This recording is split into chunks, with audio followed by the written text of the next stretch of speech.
dia teman muda Jogja, pastinya masih di Kongko, tempat nongkrongnya anak muda yang punya kreativitas tanpa batas. Sebelum kita lanjut obrolan kita, ada kuis juga nanti di akhir Kongko. Pastinya buat kamu pertanyaan bisa dilihat di layar, dan jangan lupa mention via Twitter ke @rbtv_jogja atau ke @kongko_rbtv ya.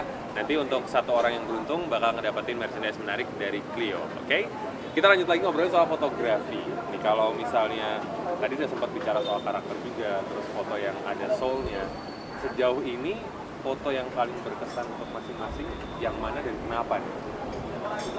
Dari Pak Budi mungkin? Oh, kalau mungkin udah lihat foto-foto tadi itu, aku paling seneng ya salah satunya Merapi ya. Kalau Merapi di sini memang suatu ikon Jogja, Merapi. Dan kalau bergejolak pun saat ini itu bagus-bagus banget. Karena kita sebagai warga Jogja sendiri khususnya kalau Merapi ada gejolak, kalau kita nggak mendokumentasikan tuh nggak kayak kurang lengkap. Nah di situ saya pernah motret waktu tahun 2006 bulan Mei, waktu itu di foto yang tadi saya tampilkan kan terlihat sangat dahsyat sekali lah, sangat dahsyat sekali, awan panas yang begitu besar dan begitu seram itu akan terlihat jelas banget di situ. Dan itu momen itu nggak setiap orang dapat, karena pernah sebelum tahun 2006 Merapi waktu meletus itu saya cuma sempat istilahnya kalau orang Jawa bilang domblong ya, cuma melihat terpukau gitu, wah bagus, tapi mau motret itu ada rasa takut juga karena pada waktu itu memang korbannya sangat banyak sekali dan kita mau motret tapi takut, jadi antara itu juga saya dilema juga, kita mau ingin mengabadi tapi waktu yang 2006 memang saya udah memberanikan diri untuk meliput itu semua dan ya dapat foto-foto itu tadi yang paling berkesan itu, oke. Ya, Kalau gitu. Gitu ya. Kalau Mas Kalau saya foto, kalau Pak Budi tadi di Merapi, kalau saya di Gumuk Pasir. Ya. Utara Selatan ya? Iya, karena menurut saya Gumuk Pasir tuh sangat eksotis ya, tempatnya. Cuman makanya di situ dan eksotis dan mistis menurut saya gitu. Jadi memang saya ada salah satu foto tadi itu saya bikin suasana mistis dan eksotis. Sebenarnya kalau mistis sih nggak begitu mistis ya.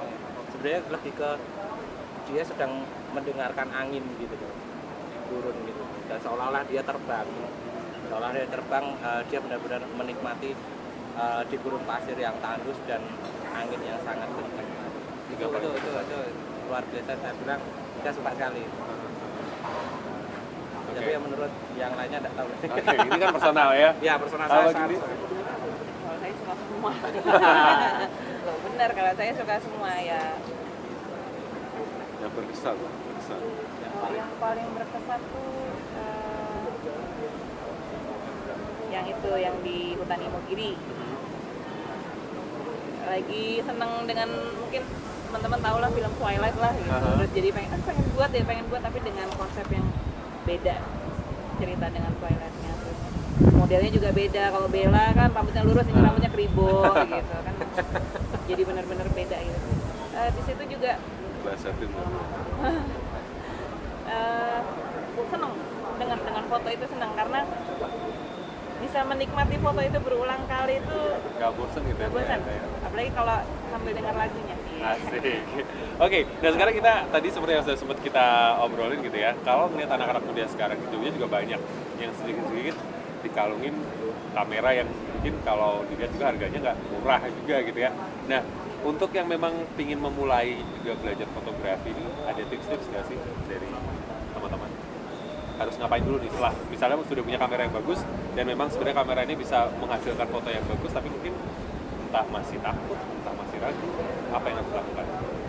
Kalau saya tipsnya mungkin selain tadi memang belajar terus menerus, eksplorasi, terus selalu membuat suatu inovasi, yang jelas dari diri sendiri itu akan lebih apa ya, lebih bagus. Berdiri di kaki sendiri tadi akan lebih apa ya, menghargai karya kita sendiri. Nah, kalau menurut aku yang penting itu sekarang ini masalahnya fotografi itu nggak cuman untuk hobi ya, sudah style sekarang sudah style. Kalau Iya, nggak style. bawa kamera ini nggak asik Gaya, banget. gaya. Gitu lah. Kalau menurut saya gitu, selain kalau kita senang, kenapa nggak ikut kayak sebagai komunitas? Karena di Jogja tuh banyak sekali komunitas fotografi, nggak cuma 1, 2, 3, mungkin ratusan banyak, dan UKM di kampus segala macam tuh udah banyak istilah komunitas gitu. Dari situ kalau kita nggak ingin belajar secara resmi, maksudnya secara sekolah, ya kan. kita bisa di komunitas, bisa sharing fotonya ini gimana, dan mungkin komunitas juga banyak di Jogja yang lebih detail, komunitas landscape atau mungkin suka foto-foto model, banyak sekali komunitas foto model, dan di situ menurutku tips yang sangat bagus, yang murah meriah lah, dalam arti kita bisa kongko bareng kayak gini kan, bisa cerita-cerita, sharing, dan di situ nggak, ya positif lah menurutku, daripada kita istilahnya hal yang lain. Nah, menurutku di komunitas lebih terarah, karena di situ mungkin schedule mereka hunting kemana itu lebih asik, dan sharingnya yang penting. Dan Di bisa situ istilahnya membandingkan berbagi. karya kita dan yang Ya. lain gitu ya, seperti apa Ya. sejauh mana. Oke, yang terakhir nih, sebagai istilahnya perwakilan dari fotografer di Jogja, ada harapan apa nih untuk kota Jogja sendiri? Kota Jogja. Pinginnya seperti apa sih, atau mungkin harus ada wadah lagi untuk fotografer biar bisa ngumpul bareng, atau seperti apa? Kalau wadah sih udah banyak ya, Bang, ya. Udah banyak. Kalau wadah itu mungkin banyak, cuman kadang gini, karena kalau kita mengingat ya, kepinginnya ke depannya, kalau mengingat hobis fotografi itu banyak sekali sekarang, lebih banyak dari istilahnya cuman sekedar apa ya, juga senang, itu udah banyak sekali. Kedepannya pinginnya tuh ada suatu forum, kayak kalau di wartawan tuh ada PWI segala macam. Nah, ini yang untuk menyatukan komunitas fotografi yang hobi itu apa gitu loh, ya secara resmi gitu misalkan gitu. Nah, itu belum ada wadahnya, kan takutnya gini, nanti saling menyalahgunakan, oh udah bawa kamera gitu kan, bisa disalahgunakan untuk yang lain-lain. Nah, paling tidak kalau kita ada wadah resmi misalkan, itu kan bisa untuk acuan, jadi nggak ngawur-ngawur. Banyak terjadi juga hal-hal yang menyalahgunakan itu tadi. Oke, jadi ya, forum, semacam forum komunikasi gitu ya. Jadi yang wadah yang resmi misalkan kayak tadi wartawan kan punya resmi PWI segala macam. Oke. Semoga nanti kedepannya bisa terbentuk ya sama teman-teman. Ya, Dari satu lagi ketiga mungkin buat teman-teman muda di Jogja itu tetap terus berkarya, tetap terus belajar, karena hanya ikan mati yang terbawa arus. Oke. Hanya ikan mati yang terbawa arus, Pak. Berfilosofi sekali. Mbak Gendis ada yang mau tambahkan? Sama ya, oke.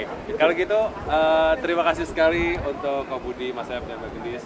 Semoga nanti kedepannya anak-anak muda yang memang suka dengan dunia fotografi bisa mengambil banyak inspirasi dari Kongko untuk hari ini ya.